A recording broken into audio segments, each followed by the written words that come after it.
నీలోని ఆనందం నా దేవా, నీలోని నాకు జీవం. నీలోని ఆనందం నా దేవా, నీలోని నాకు జీవం.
ఆహ్వానిస్తూ ఉంటాను.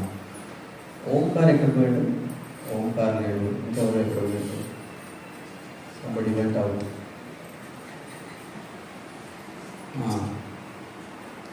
రైట్. త్వరగా లోపలికి వచ్చి కూర్చోండి.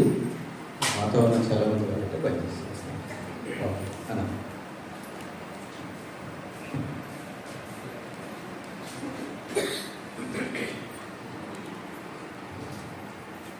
Praise lord. బాగున్నారా? నన్ను చూస్తానే నవ్వుతారు. ఎందుకు? పౌడర్ ఎక్కువ పూసుకున్నారా? లేదు కదా. నాకు బాధ ఏంటంటే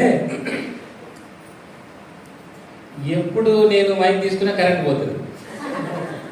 మన గుంటకల్లో మీటింగ్స్ అయింది, ఓపెన్ ఎయిర్ మీటింగ్స్. ఒకరోజు కరెంట్ పోయింది, ఒకరోజు వర్షం. నన్ను రికార్డ్ చేయలేదు, అవమానంగా ఉంటుంది. లైవ్ అన్న ఆ?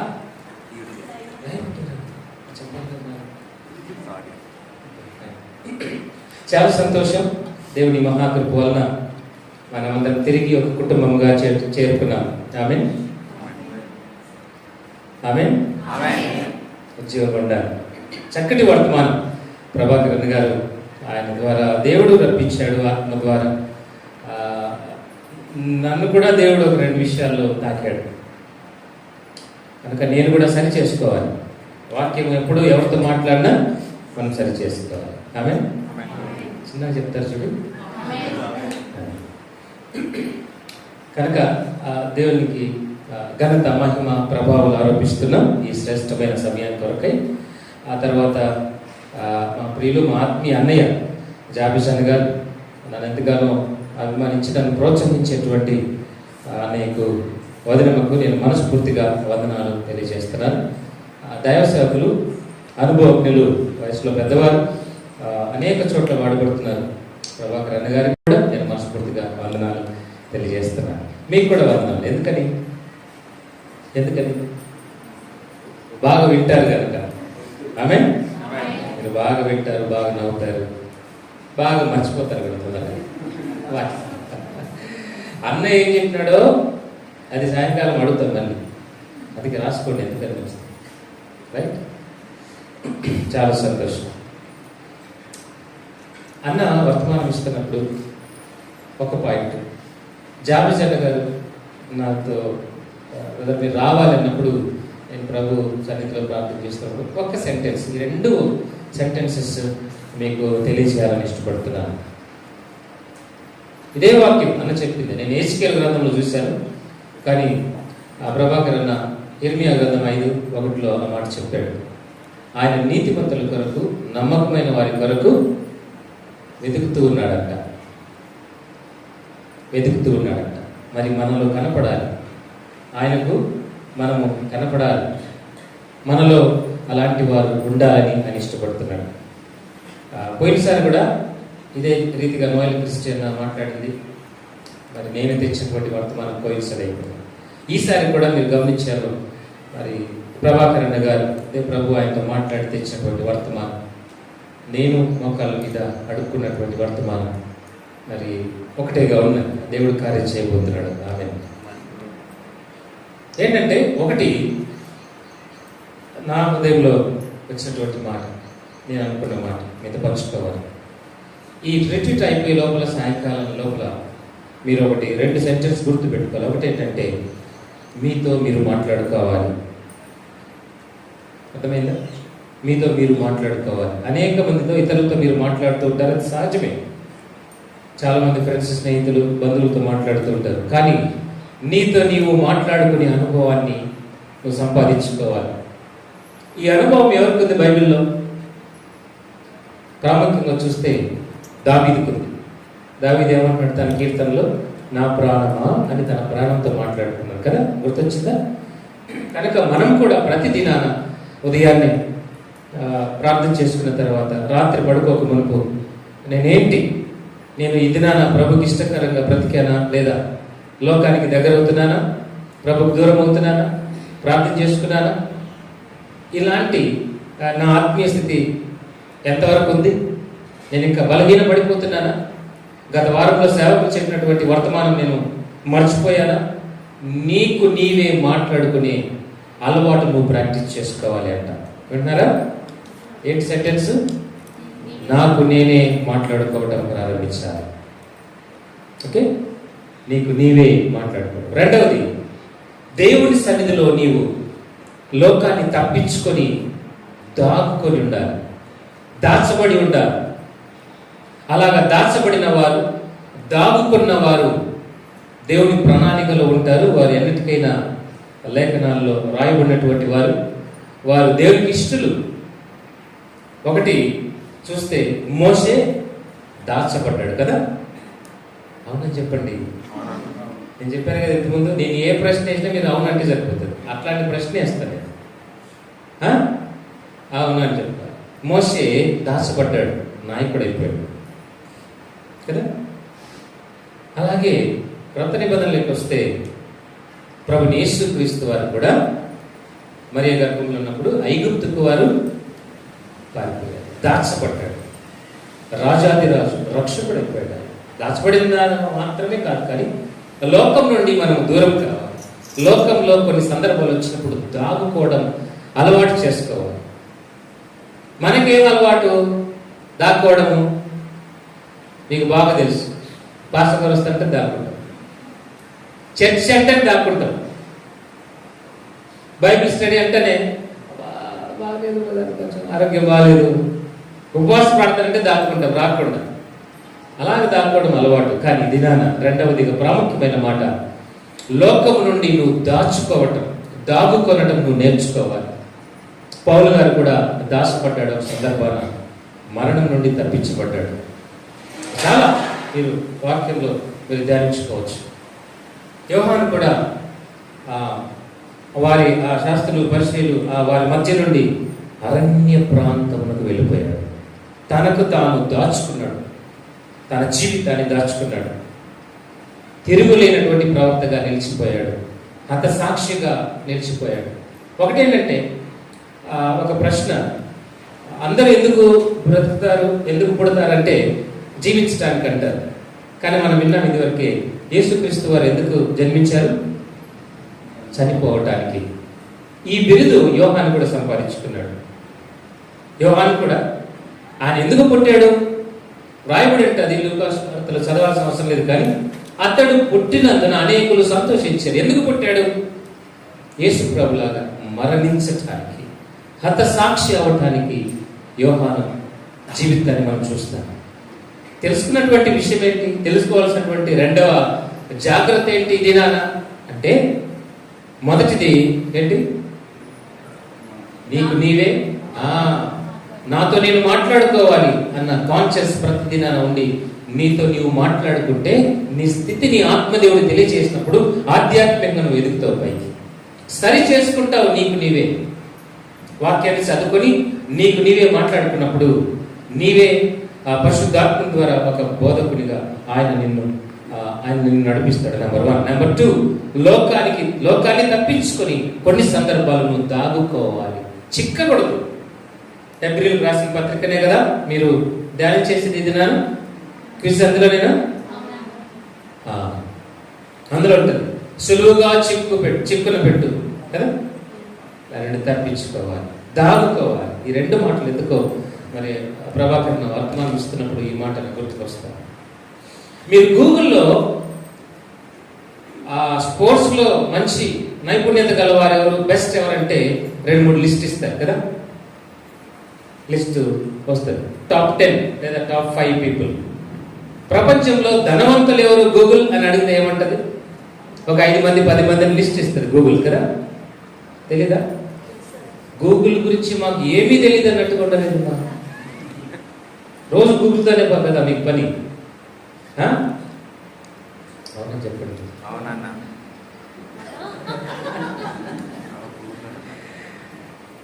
మరి ఆ గూగుల్ని అడగండి ఒకసారి, ఈ లోకంలో నీతిమంతులు ఎవరు అని ఒక ప్రశ్న ఏంటి, గూగుల్ కూడా తెలియదు. తెలుసా? ట్రై చేసుకోండి కావాలంటే. ఈ లోకంలో నీతిమంతులు ఎవరు అని గూగుల్ కొట్టండి, గూగుల్ ఏమి చెప్పదు. ఈరోజు ఈ ప్రశ్న మనం చూస్తాం, కానీ ఆది కాలంలో అబ్రహాము నీతిమంతులను వెతుకుతూ ఉన్నాడు.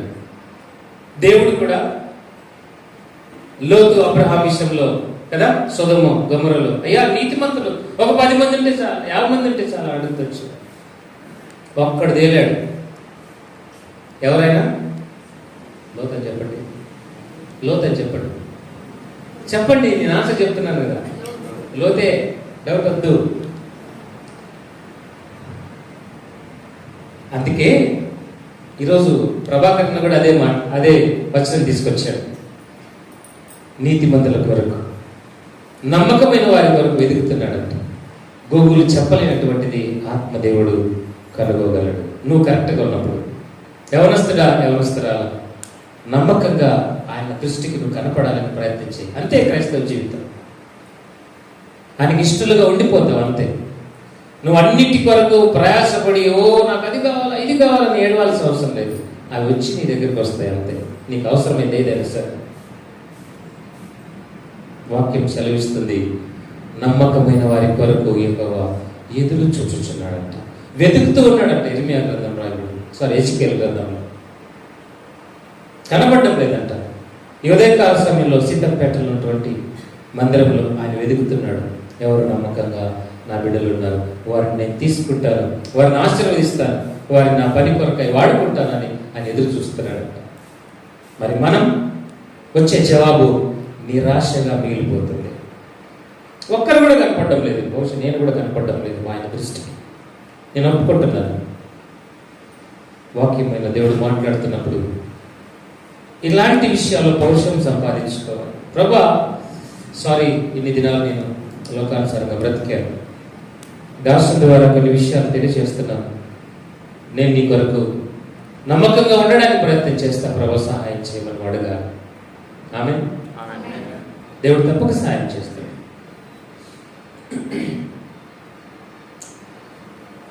ఈ లోకంలో దేవుని కొరకు ఎన్ని మార్లు మనము జాగ్రత్తగా ఉండాలనుకుని ఉండలేకపోతున్నాం. కారణం ఏంటంటే నీవు ఒక్కడవే ప్రయత్నం చేస్తున్నావు నీతిమంతులుగా ఉండటానికి. ప్రభువైన యేసుక్రీస్తు తన రక్తాన్ని క్రయధనముగా చెల్లించి రక్త ప్రోక్షణ కలిగినటువంటి వారు ప్రతి ఒక్కరూ నీతిమంతులుగా తీర్పు తీర్చబడతారు, నీతిమంతులుగా తీర్చబడతారని 1 యోహాను 1:9 బాగా తెలిసినటువంటి విషయమే కదా. నీతిమంతులు అయిపోతామంట. ఎవరున్నారు అని గూగుల్ వెతికితే చూపించడంలా, ఎవరున్నారని మనం వెతికినా కనపడరు, నీతిమంతులుగానే కనపడతారు కానీ కాదు. అందుకే ఇదిగో నా రక్తం ద్వారా కడగబడినటువంటి నా పిల్లలు నీతిమంతులని దేవుడు డిక్లేర్ చేసేసాడు. ఆమేన్. ఆమె చెప్పాడు గట్టిగా ఆమేన్. గూగుల్కు కూడా అంతు చిక్కనటువంటిది ప్రభువైన యేసుక్రీస్తు. ఇదిగో నా కుమార్తె ఉంది సీతంపేటలో, ఇదిగో నా కుమారుడు ఉన్నాడు అని నీతిమంతుడని నీ పేరు రాసి ఆయన పెట్టుకున్నాడు దగ్గర. ఆ నీతిమంతుడు నమ్మకమైన వాడు, నమ్మకస్తురాలు, ప్రార్థనా పరురాలు, విధేయురాలు, ఇవన్నీ నీవు ఒకవేళ కనపరచుకోగలిగితే ఆయన సంతోషిస్తాడు.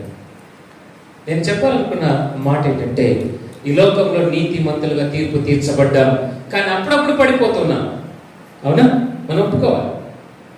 అబద్ధాలు ఆడటంలో, లోకంతో కలిసిపోవటంలో, లోక స్నేహితులతో పరిచయాలు పెట్టుకోవటంలో, చాలా విషయాల్లో మనం అప్పుడప్పుడు పడిపోతున్నాం. కామనే, ఒప్పుకోవాలి, తప్పదు. Because we are human tendency. కనుక విషయం ఏంటంటే, నీవుగా ఈ ఆత్మీయ పోరాటం చేయలేవు, ఇంపాసిబుల్. నీకు ఒక స్నేహితుడు కావాలి, ఒక స్పిరిచువల్ సహాయం కావాలి, ఒక శక్తి కావాలి, ఒక సహాయం, ఒక నడిపింపు కావాలి, ఒక తోడు కావాలి. మానవ తోడు గురించి మాట్లాడటం లేదు. పరిశుద్ధాత్ముడు ఆయన మనకు ఆదరణకర్తగా, సంచకరువుగా, సహాయకరుడిగా పంపించాడు. మనం మర్చిపోతున్నాం. యవనస్తురా ఒక మాట పెద్దలు కూడా మనకు కూడా వర్తిస్తుంది వర్తమానం. ఎందుకని నీతిమంతులుగా తీర్చబడి కూడా అనేక మార్లు మనం పొరపాట్లు చేస్తున్నాం. కొన్ని తెలిసి చేస్తున్నాం, కొన్ని రిపీట్ చేస్తున్నాం, కొన్ని అనుకోకుండా చేస్తున్నాం. ఎవరికి చెప్పాల్సిన అక్కర్లేదు, మనకు అర్థమైపోతుంది. గుడ్డల మీద చేసుకుంటే, కళ్ళు మూసుకుంటే మనం ఎక్కడ ఇబ్బందికరంగా ఉన్నామో మనకే తెలిసిపోతుంది కదా. అందుకే ఈ సమస్యను గుర్తెరిగి యవనస్తులు తప్పక తొట్టిల్లుదురు. ఎందుకు? కరెక్ట్గా ఉంటే ఎందుకు తొట్టిల్లుతారు? ఉండలేకపోతున్నారు. కారణం ఏంటంటే, ఒక ఆత్మీయ సహాయం దొరకక, ఆత్మీయ స్నేహితుడిని నీకు పరిచయం చేయాలని ఇష్టపడుతున్నాను. ప్రియా తమ్ముడు చెల్లి, ఒక మాట జాగ్రత్తగా వినండి. ఫిలిష్తీయులతో గొలియాతుతో మాట్లాడుతున్నటువంటి మాటల్లో మనకు అర్థమైపోతుంది. జీవము గల దేవుడు, ఆయనకు తోడుగా ఉన్నటువంటి దేవుడు, పాత నిబంధన గ్రంథంలో సాక్షాత్తు ఆ సృష్టికర్తనే, ఆ సైన్యములకు అధిపతి యెహోవానే వారికి తోడుగా ఉన్నాడు కాబట్టి వారికి తిరుగులేని యుద్ధాలు చేశారు. ఓల్డ్ టెస్టిమెంట్లో. క్రొత్త నిబంధనకు వచ్చేసరికి అపోస్తల కార్యాలు 1:5 చూడండి ఒకసారి. అపోస్తల కార్యాలు 1:5. యోహాను నీళ్లతో బాప్తిస్మం ఇచ్చెను గాని కొద్ది దినములలోగా మీరు పరిశుద్ధాత్మలో బాప్తిస్మం పొందెదరని. అదిగో పరిశుద్ధాత్మలో బాప్తిస్మం పొందెదరని. ఇది తండ్రి వలన ఇవ్వబడినటువంటి వాగ్దానం. మీరు నీటి బాప్తిజం తీసుకున్నారు, బానే ఉంది. నేను డాక్టర్నల్గా వెళ్ళటం లేదు, మీకు అర్థం కావడానికి ఈ వచనం తీసుకుంటున్నాను అంతే. ఎందుకు అనేక మార్లు చేసిన తప్పే చేస్తున్నాం? ఎవరు లేని ఎందుకు తప్పు చేస్తున్నాం? ఎందుకు కొన్ని మార్లు రిపీట్ అవుతుంది ఒక తప్పు, ఒక ఆలోచన రిపీట్ అవుతుంది? ఎందుకని? బహుశా పరిశుద్ధాత్మలో బాప్తిస్మం ఇంకా మనం తీసుకోలేదేమో. బాప్తిస్మంలో పరిశుద్ధాత్మలో బాప్తిస్మం తీసుకోవడం అంటే ఏంటి? మళ్ళీ మునగడం కాదు. పరిశుద్ధాత్మని వశములో ఉండిపోవటం, ఆయన కంట్రోల్లో ఉండిపోవటం, నిలువెల్ల ఆత్మదేవుని యొక్క నడిపింపులో ఉండటం, అదే ఆయనకు హ్యాండ్ ఓవర్ అయిపోవటం. ఎప్పుడు దేవునితో మాట్లాడటం. అందుకే నేను ఫస్ట్ స్టేట్మెంట్ చెప్పాను ఒకటి, నీతో నీవు మాట్లాడుకోవడం నువ్వు ప్రయత్నం చేస్తే నువ్వు ఖచ్చితంగా దేవుని మీద ఆధారపడతావు. రెండవది, లోకానికి దూరంగా దాచుకోవడం నువ్వు అలవాటు చేసుకుంటే పరిశుద్ధాత్ముడు నీకు తోడుగా ఉంటాడు. పరిశుద్ధాత్మలో బాప్తిసం తీసుకోవాలన్నాడు. ఇది వాగ్దానం చేయబడినటువంటి బాప్తిసం, తండ్రి వలన వాగ్దానం చేయబడినటువంటి బాప్తిసం. లేవియాకాండం 23వ అధ్యాయం చూడండి ఒకసారి. లేవియాకాండం 23:10 చూద్దాం. అర్పణల గురించి చెప్తూ ఇశ్రాయేలు ప్రజలందరూ కూడా అక్కడ చేరి వారు నీవు ఇశ్రాయేలుతో ఇట్లను, నేను మీకు ఇచ్చుచున్న దేశమునకు మీరు వచ్చి దాని పంటను కోయినప్పుడు మీ మొదటి పంటలో ఒక పనును యాజకుని యొద్దకు తేవలెను. యెహోవా మిమ్మును అంగీకరించినట్లు అతని యెహోవా సన్నిధిని ఆ పనును అల్లాడింపవలెను. విశ్రాంతి దినమునకు మరు దినమున యాజకుడు దాన్ని అల్లాడింపవలెను. మీరు ఆ పనును అర్పించే దినమున నిర్దోషమైన ఏడాది పొట్టేళ్లను యెహోవాకు దహన బలిగా అర్పింపవలెను. 16వ వచనంలో యెహోవాకు క్రొత్త ఫలముతో అని ఒక మాట ఉంటుంది. 10 దినములు లెక్కించి యెహోవాకు క్రొత్త ఫలముతో. క్రొత్త ఫలం అంటే ఏంటిది? 50 దినాల తర్వాత క్రొత్త ఫలం అంట. స్టార్టింగ్ లో కాదు, 50 డేస్ ఆఫ్టర్ పెంతెకోస్తు అంటారు దీన్ని. ఇదే సందర్భము, ఇదే ఆలోచన అపోస్తల కార్యాలు మనం చూస్తాం కదా, 2వ అధ్యాయంలో చదవాల్సిన. వారు ప్రార్థనలో ఉన్నప్పుడు మేడగదిలో 50 దినాల తర్వాత పరిశుద్ధాత్ముడు వారి మీదికి వచ్చను. వాగ్దానం చేయబడినటువంటి పరిశుద్ధాత్మ. లేవియాకాండంలో చెప్పబడినటువంటి క్రొత్త ఫలము, న్యూ ఫ్రూట్.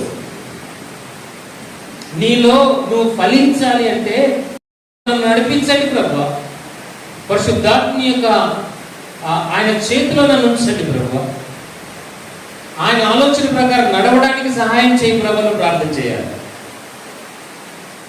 ఆమేన్. అది సంగతి. అంటే ప్రభు ధర్మశాస్త్రం తన హృదయంలో అంతగా ఉంచుకున్నాడు. అసలు ఆయనే వాక్యమైన దేవుడు, ఆయన నేర్చుకునేది ఏంటి కదా. అంటే హ్యూమన్గా మనకొక మానవ రీతిగా మనకొక ఉదాహరణకు ఈ విషయ సందర్భం రాయబడింది. యవనస్తురా, వాక్యము నీ మైండ్లో ఉండకపోతే సాతాను నువ్వు ఎదిరించలేవు. ఆ వచనాన్ని గుర్తు చేసేటువంటి సహాయకుడే పరిశుద్ధాత్ముడు. ఇది సందర్భం. నేను చెప్పాలనుకున్న విషయం ఇది. ఎందుకు అనేక మార్లు తప్పు చేస్తున్నాం, పొరపాటు చేస్తున్నాం, పదే రిపీట్ అవుతుంది, ఎంఫసైజ్ అవుతుంది ఈ మాట. ఎందుకు నాకు తెలియదు. పొరపాట్లు ఎందుకు రిపీట్ అవుతున్నాయి, ఇంకా లోకంతో కలిసిపోతున్నాను ఎందుకు అంటే ఆత్మదేవుడు మనం సహాయపడటం లేదు, అంటే మనము ఆత్మదేవుడి ద్వారా నడిపించబడటం లేదు. కాబట్టి ఇలాంటి వచనాలు ప్రభు యేసు క్రీస్తుకు ఆ సమయంలో గుర్తుకు ఆయన తెచ్చుకోగలిగాడంటే ఆయన అభిషేకించబడినటువంటి దేవుడు ఆయన కదా, ఆయన అభిషేకించబడ్డాడు. మన తర్వాత అపొస్తలుల కార్యాలు కూడా యేసు ప్రభు గురించి ఈ మాట మనం ధ్యానించబోతున్నాం. అమ్మా, ఏమర్థమైందంటే ఈ లోకంలో ఆత్మీయ పోరాటం నువ్వు ఒక్కదానివి చేయలేవు, ఒక్కడివి చేయలేవు. నువ్వు ఒక్కడివి యుద్ధం చేస్తే ఏమవుతుంది? సాతాను కూడా నవ్వుతాడు, ఒరే ఒరే ఒరే ఒరే ఇస్సిరి అట్లా పడేస్తాడు నిన్ను. ఇస్సిరి అట్లా పట్టుకొని నువ్వేంది నాతో యుద్ధం చేసి ఇస్సిరి పడేస్తాడు. అదే పరిశుద్ధాత్ముని సహాయంతో నువ్వు వెళ్ళినప్పుడు గొలియాతు లాంటి వాడు కూడా కింద పడిపోతాడు. ఆమె అది సరే. దావీదు ఎందుకు యుద్ధం చేయగలిగాడు? ఎందుకు అంత రోషం వచ్చిందంటే తన వెనుకల కొదమసింహమైనటువంటి రాజాదిరాజు ఉన్నాడు, అభిషక్తుడున్నాడు, అభిషేకం ఉంది, సైన్యములకు అధిపతి యెహోవా అని ఉన్నాడు, రారాజు ఉన్నాడు. కాబట్టి ఆఫ్టర్ ఆల్ గొలియాతుని అంతా నేను పోయినసారి చెప్పాను. దావీదు ఎట్లా యుద్ధం చేశాడు? కత్తి తీసుకొని రే రావా నీ మీదకి అన్నాడా? చిన్నగా రాయి తీసుకొని తపాను కొట్టినట్టు చచ్చిపోన్నాడు, అంతే. అది యుద్ధం అంట. అది యుద్ధం అంటారు దాన్ని. అంత శక్తిని ఇస్తాడు, అంత ధైర్యాన్ని, విల్ పవర్ అంటారు దాన్ని. ఆత్మశక్తిని, ఆత్మధైర్యాన్ని అంతరంగ పురుషుడు బలపరచబడుట వలన నువ్వు ఆత్మీయ యుద్ధం చేస్తావు, అంతే. చెయ్యగలవు, సులువుగా చుక్కును పెడితే సులువుగా తప్పించుకుంటావు, అంతే. సాతానుడు నిన్ను ఇబ్బంది పెట్టాలంటే వాడు కష్టపడాలి, ప్లాన్లు వేసుకోవాలి. ఎంత పెద్ద ప్లాన్లు వేసినా సులువుగా దాన్ని కొట్టేస్తావు. ఎంత పెద్ద ఎర్ర సముద్రం ప్రభా మేము పోలేము అని అనుకుంటే సులువుగా వెళ్ళిపోయారు, అట్లా అవకదు. అవునా? దాని పెద్ద సింహం వస్తుంది అంటే సులువుగా చంపేశాడు, అంతే. అమ్మో ఎంత పెద్ద ఆజానుభావుడు గొలియాతు అంటే సులువుగా చంపేశాడు, అంతే. సులువుగా యుద్ధము చేయడం నేర్పిస్తుంది వాక్యం. సులువుగా జయాన్ని పొందుకోవడం నేర్పిస్తాడు పరిశుద్ధాత్ముడు. అదే గలతీయులకు రాసిన పత్రిక 5:16 ఒక మాట ఉంటుంది చూడండి. ఆత్మదేవుని యొక్క సహవాసంలో మీరు ఉండాలి. ఈ లోక స్నేహాన్ని విడిచిపెట్టి తగ్గించి పరిశుద్ధాత్మునితో స్నేహము చేయాలి. ఇది ఈ దిన వాక్య సారాంశం. గలతీయులకు రాసిన పత్రిక 5:16 నేను చెప్పున్నదేమనగా ఆత్మానుసారముగా నడుచుకొనుడి, ఆత్మానుసారముగా నడుచుకొనుడి, అప్పుడు మీరు శరీరేచ్ఛను నెరవేర్చరు. అది కాదు, అప్పుడు మీరు శరీరేచ్ఛలను నెరవేర్చరు. కోరిక ఉంటది కానీ నెరవేరదు. అంటే you will not attempt any sin, you will not commit any sin. నువ్వు పాపం గురించి ఆలోచన చేసినప్పుడు అది నీ మీద జయాన్ని నందకుండా ఆత్మదేవుడికి సహాయం చేస్తాడు. శరీర క్రియలను నెరవేర్చరు మీరు, ఇంపాసిబుల్. శోధనను జయించుట పేతురు పత్రిక సెలవిస్తుంది, ఆయన మనలను శోధన నుండి జయించుటకు సమర్థుడు అని రాయబడు కదా. ఆయన నీకు తోడగొట్టే శోధనను జయించగలవంట. నీలో ఉన్నటువంటి క్రీస్తు, నీలో ఉన్నటువంటి పరిశుద్ధాత్ముడు యుద్ధము చేసి శోధనను సులువుగా జయించి దేవునికి దగ్గర అవుతావు. అప్పుడు దేవుడు నీతిమంతుడు నాకు దొరికాడు, నీతిమంతురాలు నాకు దొరికింది, నమ్మకస్తులు నాకు దొరికారని ప్రభు సంతోషిస్తాడు. అప్పుడు నిన్ను ఎన్నుకొని నిన్ను ఆశీర్వదించి సమాజంలో అందరికంటే ఉన్నతమైన స్థితిలో పెడతాడు. ఎన్నో ఉదాహరణలు మనకు ఉన్నాయి కదా. యవనస్తుల కూడిక అంటేనే యోసేపు గుర్తుకొస్తాడు మనకు. సందర్భాలు కూడా అవే. నమ్మకమైన యోసేపును దేవుడు ఒక మినిస్టర్గా చేశాడు. ఒక సింపుల్గా ఒక ఉదాహరణ చెప్పడు. యోసేపును భోజనం పెట్టకుండా ఆకలితో అలమటింప చేశారు అన్నయ్యలు కదా, అవునండి. కానీ యోసేపు ఏం చేశాడు? అన్నయ్యను పిలిచి రాజభోజనం సిద్ధపరిచాడు. అది ఆత్మ దేవుని ద్వారా ఆత్మలో నడిపించబడటం అంటే. పరిశుద్ధాత్మ ద్వారా నడిపించబడగలిగినటువంటి ఎవరైనా యోసేపు లాంటి వారు తనను బాధ పెట్టినటువంటి వారికి భోజనాన్ని సిద్ధపరుస్తారు. ఇచ్చటనే నీకు తెలుస్తుంది, మేలేను చేస్తావు, కీడు మాత్రం నువ్వు చేయవు. ఆ సందర్భంలోకి మనం వెళ్ళటం లేదు, కానీ నీకు ఒక స్నేహితుడు కావాలి, నీకు ఒక తోడు కావాలి, ఒక నడిపింపు కావాలి. ఆయనే పరిశుద్ధాత్ముడు. ఎందుకని అవసరము అంటే శోధనలను, లోకాన్ని సులువుగా జయించటానికి, నీకు అంతరంగ పురుషుడు బలపడటానికి నీకు పరిశుద్ధాత్మ యొక్క సహవాసం నీకు అవసరం. నువ్వు అడిగి ప్రార్థన చేస్తే ఆ పరిశుద్ధాత్మలో బాప్తిస్మాన్ని ఆ దేవుడే నీకు ఇస్తాడు. అది పొందుకున్నప్పుడు నీకు శోధనగా నీకు అనిపించదు. లోక ఆశలు అంటే నీకు పెద్ద ఇష్టపడదు. మనకేంటి, మనకంటే డ్రెస్ ఒకరు బాగా వేసుకుంటే ఆ డ్రెస్ నేను కొనలేకపోయినానే అని ఒక బాధ. ఎందుకు బాధపడుతున్నావు? ఆ నిరాశ ఎందుకు వచ్చిందంటే నీలో ఆత్మదేవుడు యొక్క సహాయం నీకు లేక. పెద్ద సూటు బూట్ వేసుకున్నా కూడా పర్వాలేదు అని వెళ్ళిపోతావు. ఆ మెచ్యూర్డ్ మైండ్ నీకు కావాలి, ఆ పరిపక్వత నీకు కావాలి. ఆశ అనేది దాన్ని చంపగలిగినటువంటిది ఆత్మదేవుని యొక్క సహాయంతో మాత్రమే. ఇక్కడే పడిపోతున్నారు అందరు కూడా. మరొక సందర్భాన్ని మీకు గుర్తు చేస్తాను. ఎఫెసీయులకు రాసిన పత్రిక 1:13 ఒక మాట ఉంటుంది, చివరి 2వ లైన్. ఎఫెసీ 1:13 చదువు. మీరును సత్యవాక్యమును అనగా మీ రక్షణ సువార్తను విని లాస్ట్ ముద్రింపబడుతుందని ఉండొచ్చు. వాగ్దానము చేయబడిన ఆత్మచేత ముద్రింపబడుతుంది. అదిగో వాగ్దానము చేయబడిన ఆత్మచేత ముద్రింపబడుతుంది. ఇప్పుడు పోల్చబడుతుందా? లేవియ కాండము 23వ అధ్యాయము, అపోస్తల కార్యం 1వ అధ్యాయము, ఈ ఎఫెసీయులకు రాసిన పత్రిక 1వ అధ్యాయం, ఈ 3 పోల్చి చూస్తే వాగ్దానము చేయబడిన ఆత్మ ద్వారా ముద్రింపబడితిరి. దీనినే ఆత్మలో బాప్తిస్మం అంటాం మనం. నీ మీద ఒక ముద్ర వేస్తాడంట దేవుడు. ఏంటి ఆ ముద్ర? పరిశుద్ధాత్ముని యొక్క బిడ్డ, పరిశుద్ధాత్ముని యొక్క నియంత్రణలో ఉన్నటువంటి నా కుమార్తె, నా కుమారుడు అని దాని అర్థం. You will be certified, you will be sealed with the spirit of God, holy spirit of God. రోమా ప్రభుత్వంలో వారానికి ఒకసారి సంత జరుగుతుందట. సంత ఇప్పుడు కూడా పల్లెటూర్లలో సంత జరుపుతారు గురువారం నాడు కొన్ని చోట్ల. ఈ సంతలో అంట ఆ ఊర్లో ఉన్నటువంటి బానిసలను తీసుకుని వచ్చి అమ్ముతారంట. ఎవరైనా వాళ్ళ ఇంట్లో పని మనుషులు కావాలంటే వీళ్ళు పోయి పని మనుషులు కొంటారంట, డబ్బులు ఇచ్చి కొంటారు. ఆ సంవత్సరం అంతా లేదా 6 నెలలకో సంవత్సరానికో అగ్రిమెంట్ లాగా డబ్బులు చెల్లించి, బానిసకు డబ్బులు ఇయ్యరు, కొన్నటువంటి ఓనర్కి డబ్బులు ఇచ్చి బానిసను తెచ్చి వాళ్ళతో పని చేస్తారు ఇంట్లో పని అంతా. సంతలో జరిగేటువంటిది, రోమా ప్రభుత్వంలో జరిగేటువంటి సంత ఇది. ఆ సంతలోకి బానిసగా వచ్చినటువంటి వారిని కొంటారంట. కొని వారి చెవిన ఒక రింగ్ వేస్తారంట, ఒక గుచ్చి చెవిని ఒక రింగ్ వేస్తారంట. రింగ్ ఏ వ్యక్తికైతే ఎన్ని రింగులు ఉంటాయో అంతమంది యజమానుల దగ్గర బానిసత్వం చేశాడని దాని అర్థం.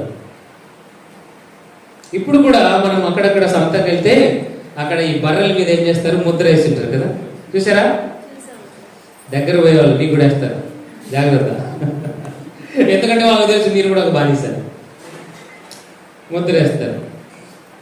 ఆ కాలంలో ఈ చెవికి కమ్మి వేసి ఎన్ని కమ్మీలు ఉంటే, ఎన్ని రింగులు ఉంటే అంతమంది దగ్గర బానిసత్వం చేశారంట.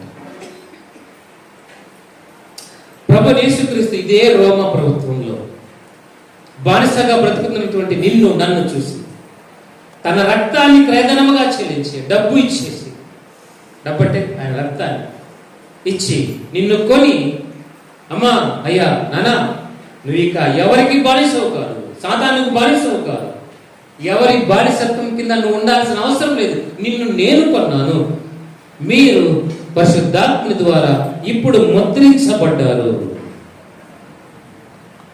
You are no more slave, rather you are the son of God. దేవుని యొక్క కుమారుడు, దేవుని యొక్క కుమార్తె. అందుకే ఈ పదాన్ని పౌలు గారు వాడుతున్నారు, దత్తపుత్రులుగా చేయబడ్డామంట. నువ్వు బానిస కాదు, ఒకప్పుడు బానిసలమే, రక్త ద్వారా కొన్న తర్వాత నీవు క్రీస్తుకు బానిస కాదు సుమా. వాడబడినటువంటి మాట క్రీస్తుకు దత్తపుత్రులుగా, దేవునికి దత్తపుత్రులుగా ఉండిపోయామంట. కుమారత్వాన్ని ఇచ్చాడు బానిసత్వం నుండి. మీరు ముద్రించబడ్డారు. ముద్రించబడితే ఏమవుతుంది సార్? మరణం నుండి తప్పించబడతారు. ఒక చిన్న ఉదాహరణ గుర్తు చేస్తాను. ఆది కాలంలో నొసట మీద ముద్ర వేసుకున్నటువంటి వ్యక్తి ఎవరు? కయీను. కయీను యొక్క ప్రార్థన ఏంది? అయ్యా ప్రభువా, నన్ను వీరందరూ చంపాలనుకున్నారు, నాకు చనిపోవాలని లేదు, ఈ మరణం నుండి తప్పించు ప్రభువా అంటే దేవుడు ఏం చేశాడు? నీ నొసటన ఒక ముద్ర వేస్తాను, ఇక నిన్నెవరు చంపరు, మరణం నీ జోలికి రాదు, కయీను వెళ్ళిపో, ఫర్గివ్ అన్నాడు. అదే జరిగింది. ఈ దినాన నీవు పరిశుద్ధాత్మ యొక్క ముద్రను నీ శరీరం మీద నువ్వు వేసుకోకపోతే, ఆత్మదేవుని అంగీకరించకపోతే, ఆత్మదేవుని ద్వారా నడిపించబడకపోతే నువ్వు బానిసత్వంలోనే కొనసాగిపోతావు. ఒక దినాన మరణము నిన్ను మృంగివేస్తుంది. ఆ మరణం నుండి విడిపించడానికి దేవుడు తన ప్రియకుమారుని పంపించి ఆ వేదన నుండి, బాధల నుండి నీకు తన రక్తాన్ని తనకు తానుగా ఏమి ఉంచుకుండా పూర్తిగా నీ కొరకు తన రక్తాన్ని చెల్లించి ఒక ముద్రను నీకు వేసి, నువ్వు బానిసవు కాదు, నువ్వు నా కుమారుడు, నిన్ను నేను దత్తత తీసుకున్నాను. నీకు విషయం తెలుసా? సొంత కుమారునికి ఉన్నటువంటి ఆ హక్కు కంటే దత్తపుత్రులుగా తెచ్చుకున్నటువంటి వారి హక్కు ఎక్కువ. అంతే కదన్నా? అంతే, అవునా కదా? లేదా ఎవరు దత్తత తీసుకోలేదు ఇంకా? నన్ను తీసుకోండి, మీకు తెలుస్తుంది. జావే సార్, అంతే కదా? సొంత కుమారుని కంటే దత్తపుత్రునికే ఎక్కువ హక్కు ఉంటుంది. అది రూల్, మన కాన్స్టిట్యూషన్లో కూడా అదే ఉండేది. మనమేం చేస్తున్నాం తెలుసా? లేదు ప్రభా, నీవు నన్ను దత్తపుత్రునిగా తీసుకున్నా సరే, నువ్వు నన్ను కొన్నా సరే, నేను మాత్రము ఇంకా పలాని విషయానికి బానిసను, పలాని వ్యక్తికి బానిసను, పలాని తప్పుడు పని చేయడానికి నేను బానిసనైపోయాను ప్రభా. అయితే నీకు ఒక అవకాశాన్ని ప్రభు ఇస్తున్నాడు. ఇది నాన్న నువ్వు చేయవలసినటువంటిది ఒకటి, దేవా మాటి మాటికి తప్పులు చేస్తున్నాను, తెలిసి చేస్తున్నాను, కొన్ని తెలియక చేస్తున్నాను, కొన్ని ఇతరులకు వాళ్ళ కోసం వల్ల నేను పొరపాటు చేస్తున్నాను. ఇక ఈ జీవితం నాకొద్దు, నువ్వు ముద్రించావని నాకు ఇప్పుడు అర్థమైంది. నేను బానిసను కాదు అని నాకు అర్థమైంది. బానిసగా నేను ఎట్లా బ్రతకాలి, బానిసని నేను ఎలాగా ఉండాలి?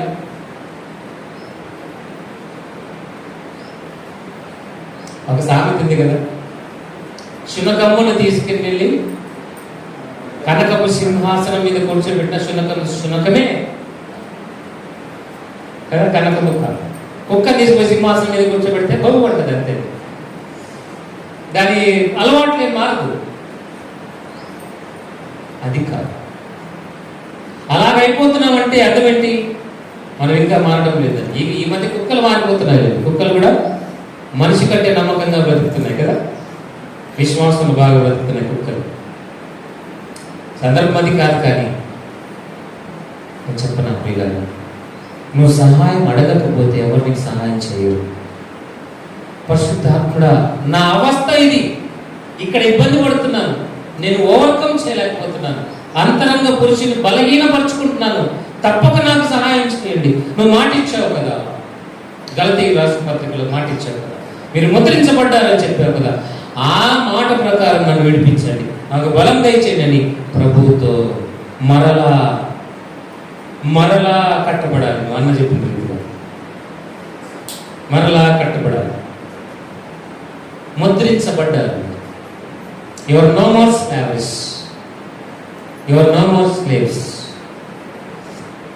మీకు ఒక మాట చెప్తాను. ఆది కాలంలో మొదటి అధ్యాయంలో చూస్తే దేవుడు వెలుగును చీకటిని వేరుపరిచాడంట. మనం దూరం అయిపోయాము. కానీ మానవుడు ఏం చేస్తున్నాడు తెలుసా? మనం ఏం చేస్తున్నాం తెలుసా? రక్షించబడినటువంటి మనం కూడా అప్పుడప్పుడు వేరుపరచబడిన వెలుగును చీకటిని మళ్ళీ కలుపుతున్నాము. ఆయన విడగొడితే మనం కలుపుతున్నాం. ఈ పని చేసి కలిసి ఉన్న ఆత్మీయ బంధాన్ని విడగొట్టుకుంటున్నాం. మనకి లోతుగా మీరు ఆలోచన చేసి తర్వాత ఒక నిర్ణయం తీసుకోండి. మరి ఒక మాటను గుర్తు చేయాలని ఇష్టపడుతున్నాను. ఎఫెసీ 2:19, ఎఫెసీలకు రాసిన పత్రిక 2వ అధ్యాయం 19వ వచనంలో ఆయన పరిశుద్ధాత్ముడు మనలో ఉంటే ఎవరస్తురాలు అప్పుడు ఏమవుతుందంటే చదువు. క్రీస్తు ముఖ్యమైన మూలరాయి అయి ఉండగా అపోస్తలులను ప్రవక్తలను వేసిన పునాది మీద మీరు కట్టబడి ఉన్నారు. ప్రతి కట్టడమును ఆయనలో చక్కగా అమర్చబడి ప్రభువునందు పరిశుద్ధమైన దేవాలయం అగుటకు వృద్ధి పొందుచున్నది.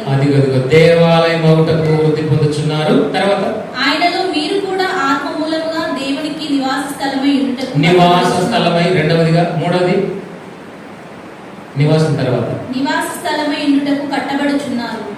కట్టబడుచున్నారు. ఆయన ఇంటి వారుగా ఉంటుంది కదా, ఉందా మాట? కాబట్టి 19:19 ఉంటుంది. మీరిక మీదట పరజనులను పరదేశులనై ఉండగా, అదిగో నీవు లోకస్తునివి కాక, బానిసవు కాక, దుష్ట సంబంధివి కాక, సర్ప సంతానము కాకుండా ఎవరైతే మాట పరిశుద్ధులతో ఏక పట్టణస్థులను, అదిగో పరిశుద్ధులతో ఏక పట్టణస్థులను దేవుని ఇంటి వారునై ఉన్నారు. ఇది మన మాట. ఇక్కడ అండర్లైన్ చేసుకోవాలి. దేవుని ఇంటి వారునై ఉన్నారు. దేవుని ఇంటి వారు అంటే నీ పాత ఇంటి పేరు మారిపోవాలి. నీ ఇంటి పేరు మారిపోవాలి. ఏం చెప్పాలనుకున్నాను? నీ ఇనిషియల్ మార్చుకోమని చెప్తున్నాడా దేవుడు? ఇప్పుడు నీకు అర్థమైంది. ఒక కుమార్తెను వేరే వాళ్ళకి ఇచ్చి పెళ్లి చేసినప్పుడు, అనగా అత్తగారింటికి పోయినప్పుడు ఆ ఇంటి పేరు ఏమవుతుంది? మారిపోతుంది. ఇప్పుడు ఎవరు మార్చుకోవడం లేదు, అదే పేరు పెట్టుకున్నారు. ఎందుకని మంచిదే, నా సర్టిఫికేట్ ఉండేదే మంచిదే. ఏ కాలం ఎట్లా వస్తుందో నా పేరు, నా ఇంటి పేరు అట్లే ఉండి వాడు చూసుకుంటే లేకపోతే సర్టిఫికేట్ ఉన్న ప్రకారం ఉండని. ఎందుకని మంచిదే, నా కాలం నేను బ్రతికోవచ్చని ఇంటి పేరు ఎవరు మార్చుకోవడం లేదు అనుకోవడం, అది వేరే విషయం. ఆ కాలంలో అయితే ఎంత గొప్ప చదువులు చదివినా సర్టిఫికెట్లన్నీ పక్కన పడేసి భర్త పేరు పెట్టుకొని భర్త ఇంటి పద్ధతుల ప్రకారం బ్రతుకుతారు. ఇప్పటికి కూడా కొంతమంది పెద్దలు, మనం కాదు, అక్కడ పొరపాటు వల్ల మనం చేయం. అవునా? ఇంటి పేరు ఆయన ఇంటి వారం అయిపోయామంట.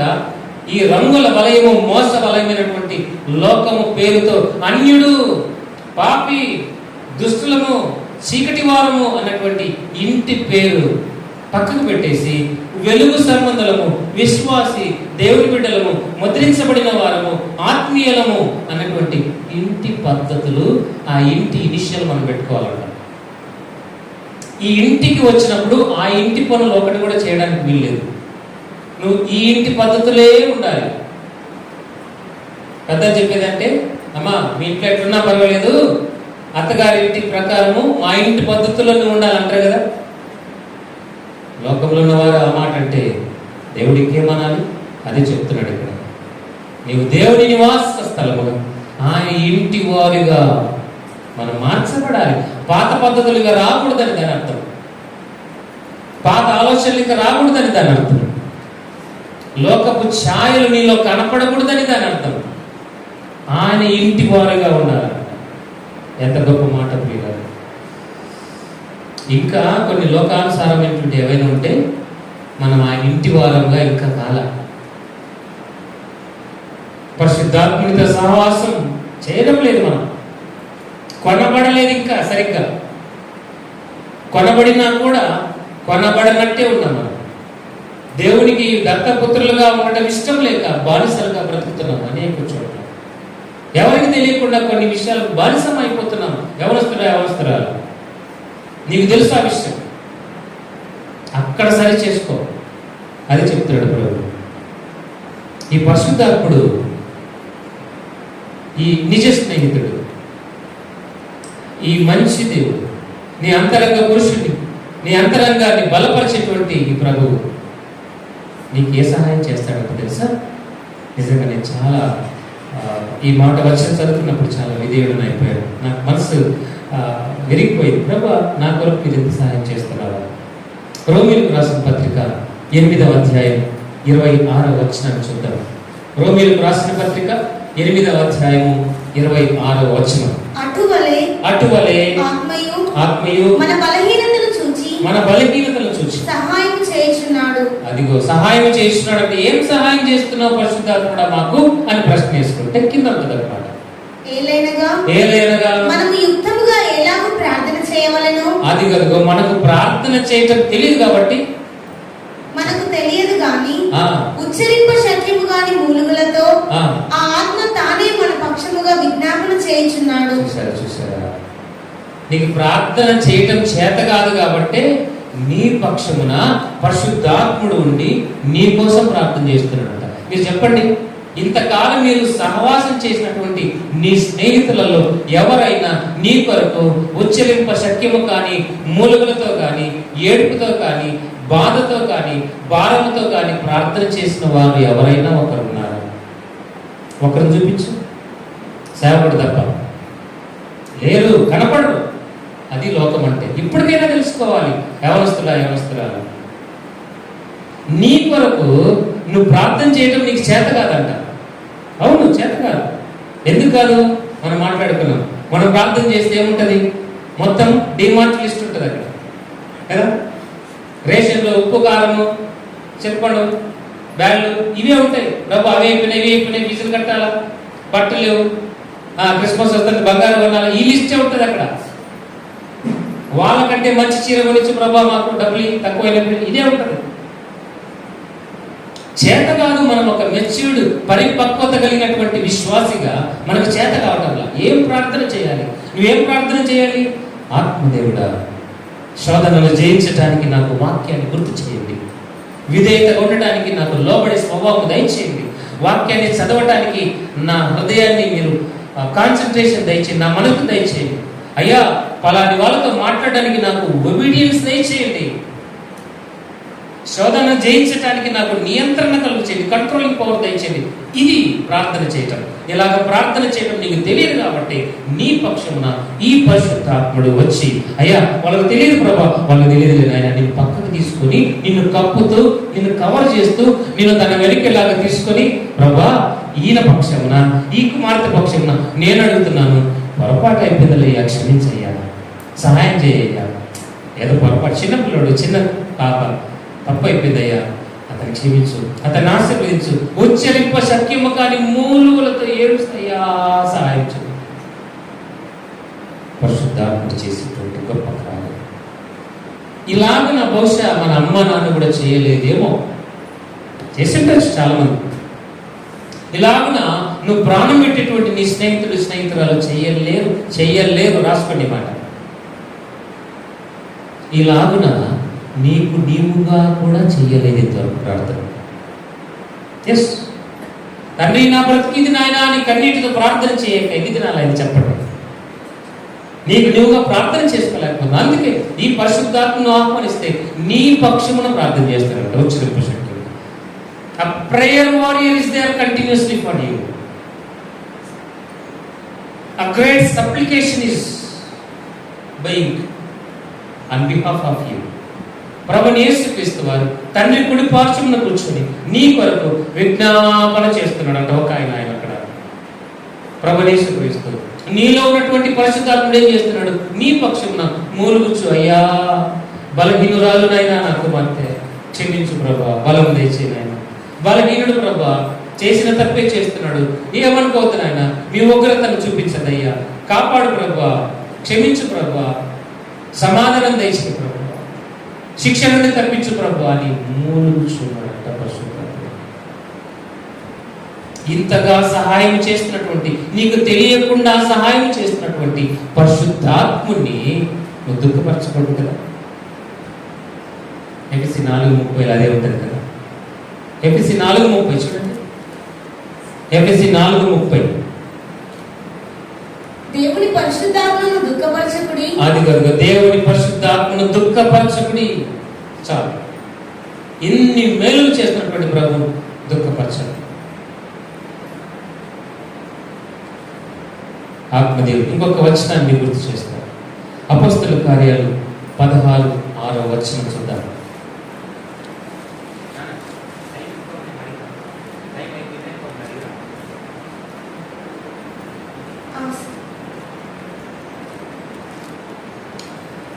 చదువు. ఆసియాలో వాక్యం చెప్పకూడదని. అపోస్తలుల కార్యాలు 16:6. ఆసియాలో వాక్యం చెప్పకూడదని. ఇదేంటిది? ఎప్పుడు లేదే.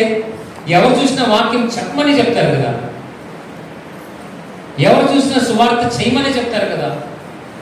ఇక్కడేంటి ఇలా రాయబడింది? ఆసియాలో సువార్త చెప్పకూడదని పరిశుద్ధాత్మ వారిని ఆటంకపరిచినందున. అదిగో చూసారా, పరిశుద్ధాత్ముడు మళ్ళీ వస్తున్నాడు ఇక్కడ. పరిశుద్ధాత్ముడు వారిని ఆటంకపరిచినందువలన వారు కుక్రియా గలతీ ప్రదేశముల ద్వారా వెళ్ళిరి. తర్వాత మూసియా దగ్గరకు వచ్చి బిథూనియాకు వెళ్ళటకు ప్రయత్నం చేసిరి, కానీ యేసు యొక్క ఆత్మ వారిని వెళ్ళనీయలేదు. అదిగో ప్రభువు యేసుక్రీస్తు యొక్క ఆత్మ వారిని వెళ్ళనీయలేదు. మళ్ళీ ప్రయత్నం చేశారంట వాళ్ళ సువార్త చెప్పడానికి. ఇక్కడ ఏం చెప్పాలనుకున్నానంటే, ఒక మంచి పని చేయడానికి వెళ్తున్నారు వీళ్ళు, కానీ పరిశుద్ధాత్ముడు వారిని వెళ్ళనీయలేదంట, ఆటంకపరిచాడంట. ఎందుకని? అక్కడ ప్రమాదం ఉన్నది, అక్కడ ఇబ్బంది ఉన్నది. మంచి పనే, కానీ నువ్వు చేయకూడదు. ఎవరొస్తున్నారా? నువ్వు తీసుకున్నటువంటి నిర్ణయం కరెక్ట్ అయ్యిండొచ్చు నీ దృష్టికి, కానీ అది కాదు. దేవుడు అనుమతించడం లేదు. ఫలాని వాటిని పెళ్లి చేసుకోవాలి, మంచిదే పైకి కనపడడానికి, కానీ ప్రమాదం ఉన్నది అందులో. ఫలాని నిర్ణయం, ఫలాని చోట నువ్వు డబ్బు ఖర్చు పెట్టి ఇన్వెస్ట్ చేయాలి, మంచి పనే, కానీ అందులో ప్రమాదం ఉన్నది.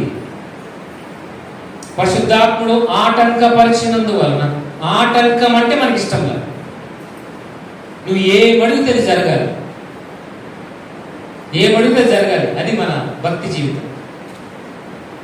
అది మంచిదే, కానీ నువ్వు చేయకూడదు. అది మంచిదే, కానీ నువ్వు చేయకూడదు.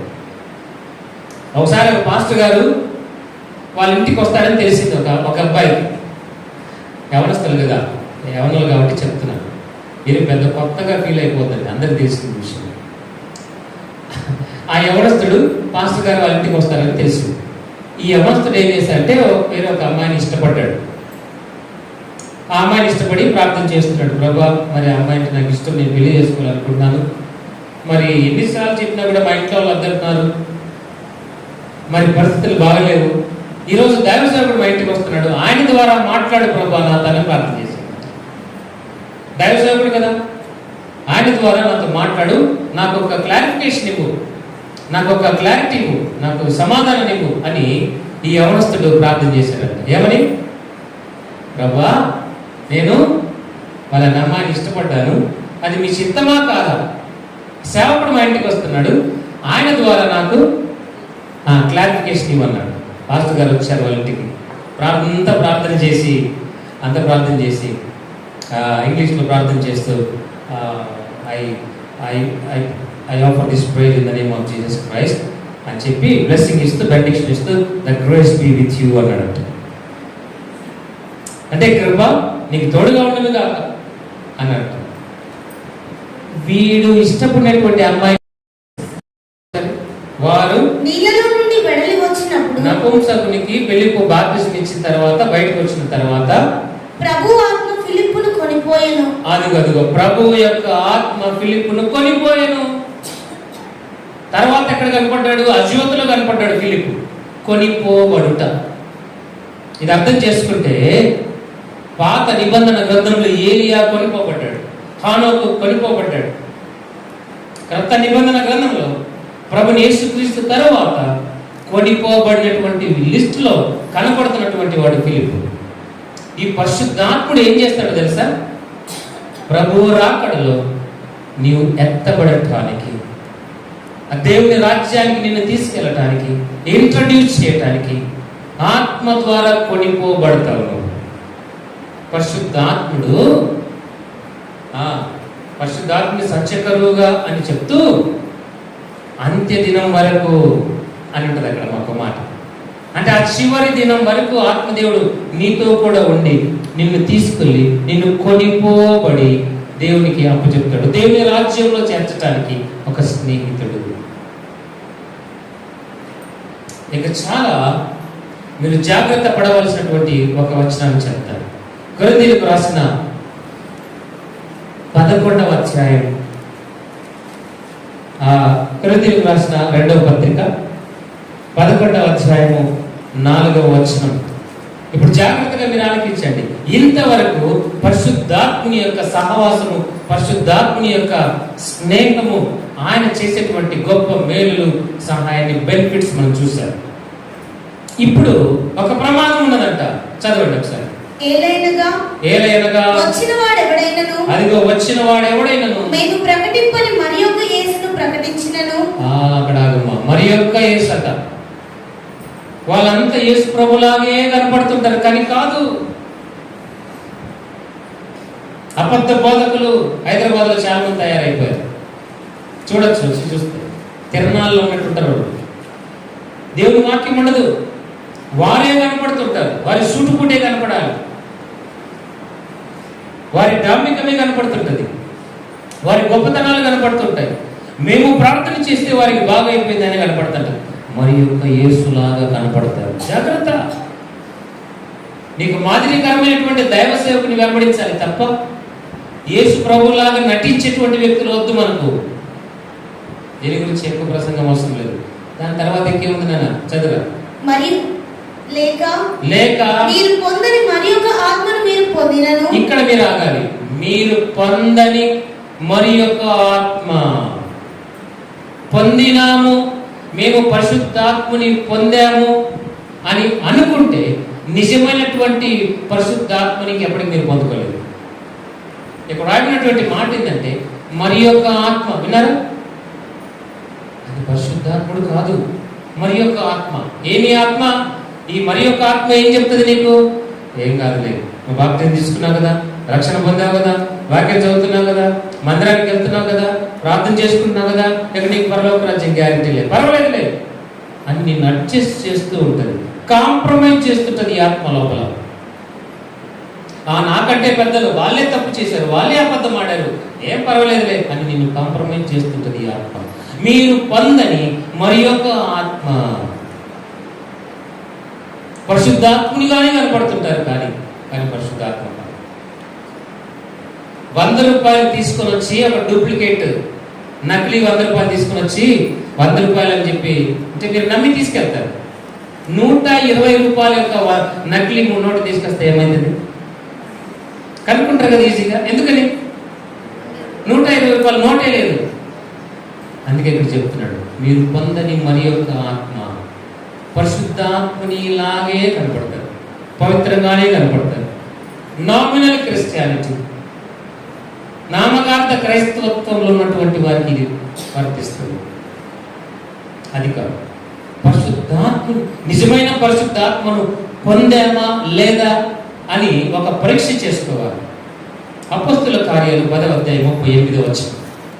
అపోస్తల కార్యాలు 10వ అధ్యాయము 38వ వచనం. నేను ముగిస్తున్నాను. అదేదనగా దేవుడు నజరేయుడైనటువంటి యేసును పరిశుద్ధాత్మతోను. అది కదుగా వింటారా? పరిశుద్ధాత్మ అక్కడ ప్రస్తావన తీసుకొచ్చాడు. పరిశుద్ధాత్మతోను అదిగో శక్తితోను అభిషేకించునన్నది.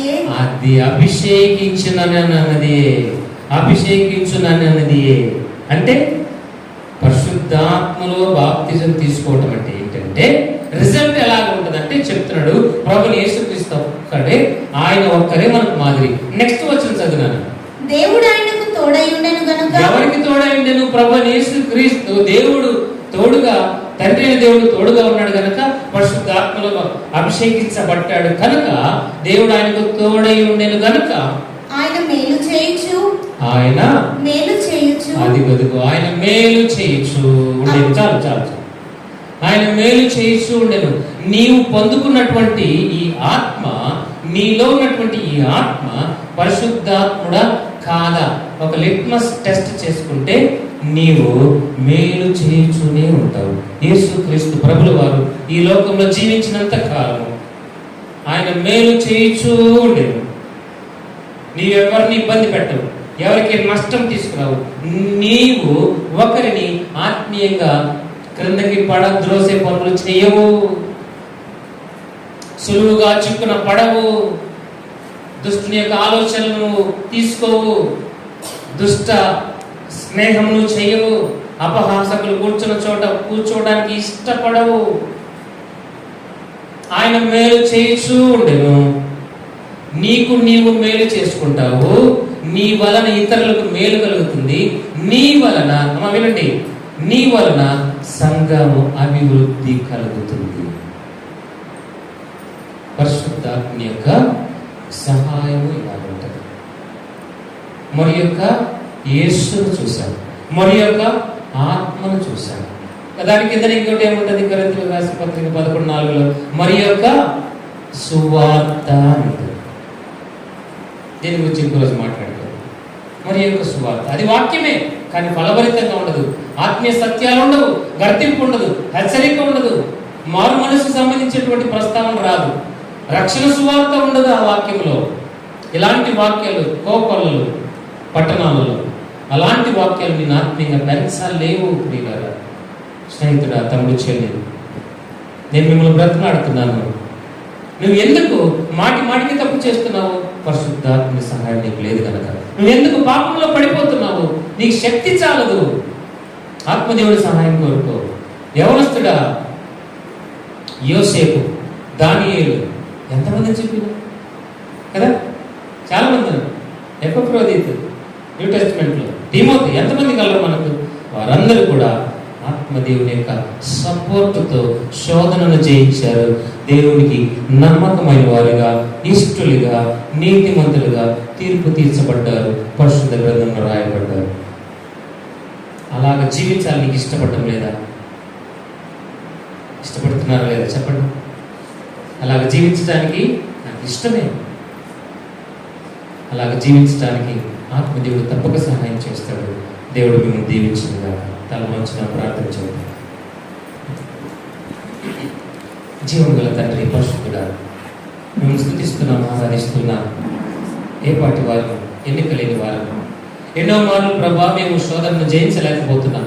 కారణం పరిశుద్ధాత్మని యొక్క సహవాసం మాకు లేదు కనుక, పరిశుద్ధాత్మలో బాప్తిజము మేము తీసుకోలేదు కనుక, అనగా ఆత్మదేవుని యొక్క కంట్రోల్లో మేము లేము కనుక. అర్థమైపోయింది నాయన, క్షమించండి. మేము ఆత్మీయ పోరాటం చేయలేకపోతున్నాం. అందుకే యవన జీవితంలో ఎన్నో మార్లు లోకంలో కలిసిపోతున్నాం. క్షమించండి, సహాయం చేయండి. ఈ దినం అంతా కూడా మీరు మమ్మల్ని ఆశీర్వదించి పంపమని మాకు తోడుగా ఉండండి. మీ సేవకుల ద్వారా మరికొన్ని విషయాలు మాకు తెలియచేయండి, హెచ్చరించండి నాయన. ఇదిగో నేనున్నాను నాయన, నమ్మకంగా బ్రతకాలని ఇష్టపడుతున్నాను, సహాయం చేయండి. నీతిమంతులుగా నీకు ఇష్టకరంగా ఉండాలని ఇష్టపడుతున్నాను. ఈ దినం మొదలుకొని నా జీవితాన్ని మార్చుకోవాలని ఇష్టపడుతున్నాను. నేను పరిశుద్ధాత్మని ద్వారా నడిపించబడాలని ఇష్టపడుతున్నాను. ఈ మరి యొక్క ఆత్మ నాకు అవసరం లేదు, మరి యొక్క యేసు నాకు అవసరం లేదు, మరి యొక్క సువార్త నాకు అవసరం లేదు. నన్ను నడిపించుకోవడం ముందున్నటువంటి సమయాన్ని మీ చేతికి అప్పచెప్తున్నాను. కనికరించి ముందు కొనసాగింపు చేయండి. ఆత్మదేవుని నడిపింపులో, ఆత్మదేవుని యొక్క నియంత్రణలో నా జీవితాన్ని ఉంచుకోమని నీ ప్రియకుమారుడు మా ప్రభును రక్షకుడైన యేసుక్రీస్తు అతి శ్రేష్టమైన నామమును ప్రార్థిస్తున్నాను పరలోకపు తండ్రి. ఆమేన్. అందరికీ వందనాలు. థ్యాంక్ యూ అన్నా.